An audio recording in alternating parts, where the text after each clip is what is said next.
ನಿಮ್ಮ ಹೆಸರು? ನನ್ನ ಹೆಸರು ಶಿವಮ್ಮ. ಶಿವಮ್ಮ. ಯಾವ ಊರು ನಿಮ್ದು? ನಮ್ದು ರಾಯಚೂರು ಕಡೆ. ಇಲ್ಲಿ ಆಶ್ರಮಕ್ಕೆ ಬಂದ್ರಾ? ಇಲ್ರಿ, ಹಂಗ ತಿರುಗಾಡ್ತೀನಿ, ಹುಷಾರಿಲ್ಲಲ್ಲ. ಏನಾಗಿದೆ ನಿಮ್ಗೆ? ಆರಾಮಿಲ್ಲ, ಸ್ವಲ್ಪ ಸುಸ್ತಿ ಆಗ್ಯದ. ತಲೆ ನಾವು ಮೊಣಕಾಲು ಮೆತ್ತಗಾದ ಮೇಲೆ ಆರಾಮ್ ಇರ್ತೀವಿ. ಯಾವ ಜನ ಹೌದು. ನಿಮ್ಮ ವಯಸ್ಸು ಎಷ್ಟು? ನನಗೆ ಎಷ್ಟಾಗೇನು ಗೊತ್ತಿಲ್ಲ. ಎಷ್ಟು ಇರ್ಬೋದು? ಒಂದು 20? ಜಾಸ್ತಿ ಇರ್ತಾವ್ರಿ. ಇಲ್ಲ, ಜಾಸ್ತಿ ಇರ್ತವ. ಅದೇ ಒಂದು 22? 22. ಏನ್ ಮಾಡಿದ್ರಿ ನಾಷ್ಟಕ್ಕೆ? ನಾಷ್ಟ ಅನ್ನ ಸಾರು ಮಾಡಿ. ಅನ್ನ ಸಾರು. ಏನ್ ಸಾರು? ಗುಗ್ರಿ ಸಾರು. ಗುಗ್ರಿ ಗುಗ್ರಿ ಸಾರು. ನಾನು ಕೇಳಿಲ್ಲವಲ್ಲ. ಅಲಸಂದೆ ಅಲಸಂದೆ. ಓ, ಅಳಸಂಡೆ ಕಾಳು ಸಾರು. ಹೌದಾ? ನನ್ನ ಕರಿಯಲ್ಲ ಊಟಕ್ಕೆ? ಬಾ, ಈಗ ಹೋಗನ್.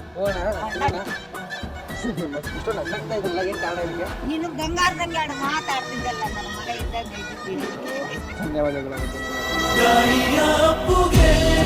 ಬೆಳೆದ ಮರವಾಗಿ ನಿಂತಲ್ಲೇ ತಲೆವಾಗಿ